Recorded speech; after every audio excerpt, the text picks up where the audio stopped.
The family of a man who was killed outside of a New Orleans corner store last fall questions what police say happened and why police called it a justifiable homicide. Shot 6 times, Corey Garrison's death is now sparking protests. Mike McDaniel has the story.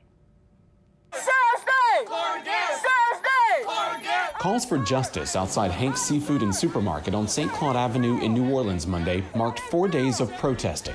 Even though we're doing all this, we will never get him back.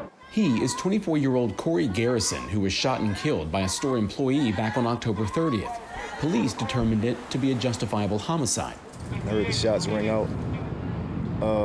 20 minutes later, I heard, I got a phone call from my cousin. Just crying and hysterical, saying that Corey just got shot by Hanks. D'Artagnan Cook says he was across the street when the shooting happened and was shocked to find out his cousin had died at a business where he was a frequent customer.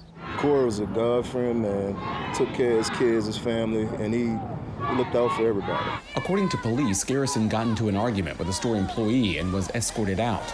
Once outside, he then allegedly pulled out a gun and was shot by another employee. He was shot like where the open sign at right there, but then he stumbled to like the second brick of the parking spot. He stumbled shot 6 times and stumbled way over there. Garrison's sister, Skylar Jenkins, says her brother did have a gun, but it was concealed. She doesn't believe his death was justifiable. According to the autopsy report, Garrison was shot 6 times, 3 in the back, 2 in the arm, and 1 in the chest. If we know he was in the wrong, we would not be here saying, let's get justice and doing all this protest. Protesters want the employee who fired the shots and the store to be held accountable. But the attorney who represented the business at the time, Sheila Myers, says police made the right decision. After their investigation, they reached the conclusion that the homicide that occurred was justifiable, and that's the conclusion that I think is the appropriate conclusion. Myers says police were even given surveillance video, which Jenkins says her family still hasn't seen.